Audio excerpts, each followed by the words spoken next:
Hi everybody, welcome back to the channel. It's Samantha. Thank you so much for joining me. I'm really excited about this video because today I'm going to show you how we can use the skins and the tips that we leave out when we're doing our DIY. So it's the leftover skins and the tips when we've scooped out the gel from our fresh aloe vera leaves. Before I knew better, I used to just throw them away, but now I've realized what a mistake that was, because actually these skins and the tips have a lot of nutrients in them, so we can actually use them to make beautiful aloe vera oil that's going to benefit our hair. So the recipe is actually quite simple, but watch the whole video so that you can see exactly what I'm doing and read the tips that I put on the screen. So as you can see, these are the skins and the tip that I left over when I did my last DIY using aloe vera gel. And what I recommend is that you can just leave the skins to dry out a bit. As you can see, it'll be very difficult to try and get any gel from that tip. So instead of throwing it away, we're going to use it productively and make aloe vera oil. You'll notice as the skins dry that the leftover gel on the inside of the skins will turn a little bit pink, but that's absolutely fine. It just means it's been oxidized.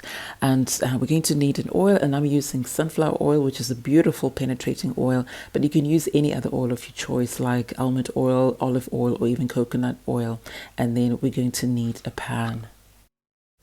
So first of all, I'm going to start by chopping up the skins and the tips of the aloe vera, and I'll put them straight into my blending bottle. So the reason I'm doing this is because I want to increase the surface area of the aloe vera and allow the oil to absorb as much of the goodness that is in the aloe vera skins. So if you were to put the skins into the pan straight away as they are without chopping them up or blending them, then you're not going to get as much of the goodness. So all those nutrients, the minerals, the vitamins that are in the aloe vera skins, the best way to actually get them into the oil is to blend them with the oil. So you'll notice that after I've chopped up the skin and the tip, I'm actually going to pour enough oil to cover the skins, and then I'm going to blend really, really well.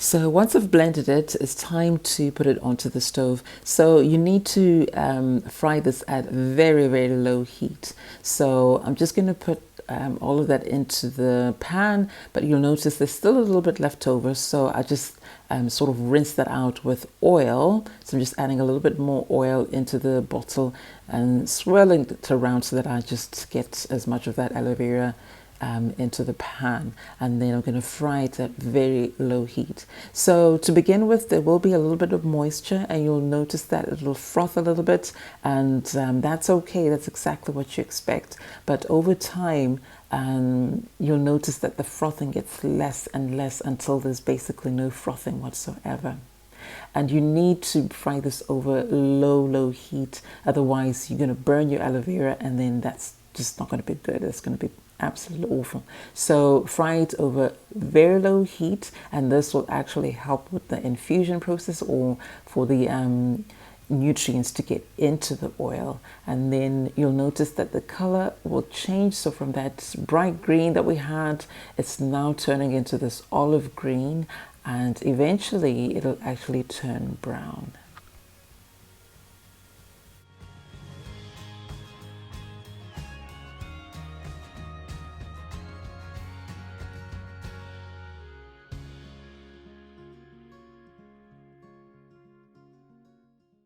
So when the solids start to turn brown, just take it off the stove. There will be that residual heat which will actually get rid of the rest of the moisture in there, but you don't want to leave it on the stove longer than that because otherwise it'll burn.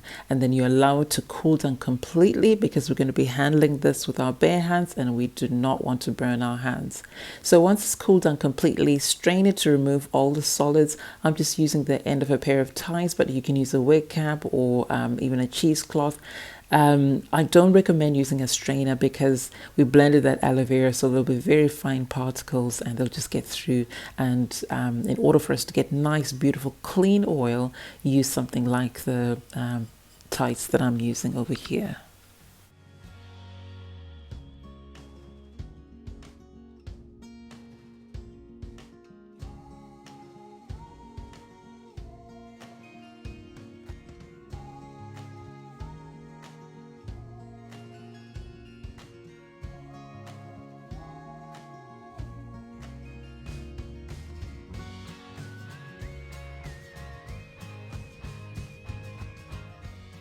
So I know I've said this before, but I don't really like getting my hands all covered in oil. So I don't like squeezing a bag full of oil. It's just not my thing. So what I do is just let gravity do the work for me. I just put it in there and then allow it to just drip into the jug, and then sometimes use a spoon just to squeeze as much of the oil out of the solids and into the jug.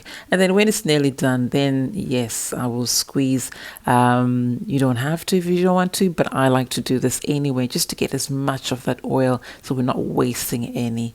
As you can see, there was still a little bit of oil left in there.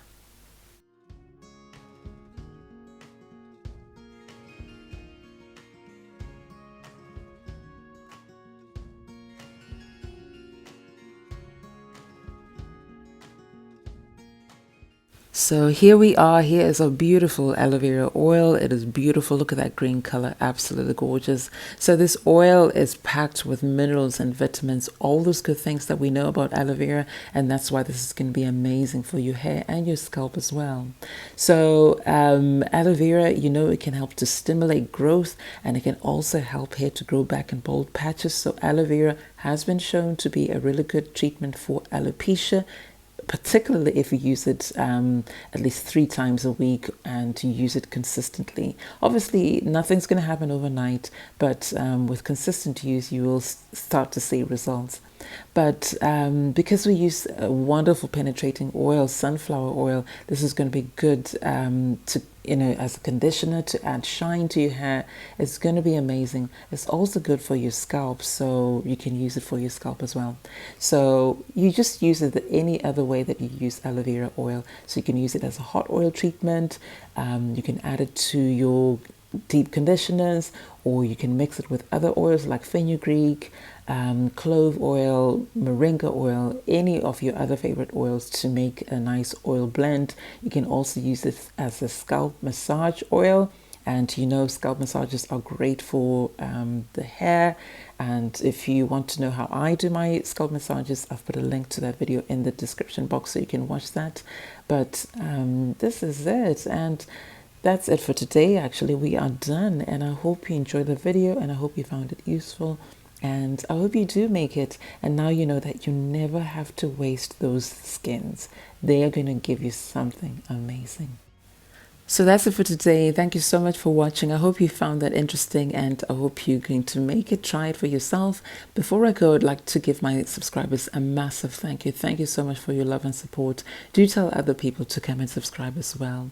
I'd also want to thank everybody who comes and engages. So everybody who comes and comments, gives the video a thumbs up, shares. I really appreciate that as well.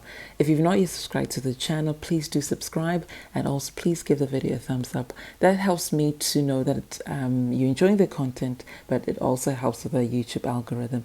And also please sign up for notifications. So I'll see you in my next video. Until then, take care and take care of your loved ones. Bye for now.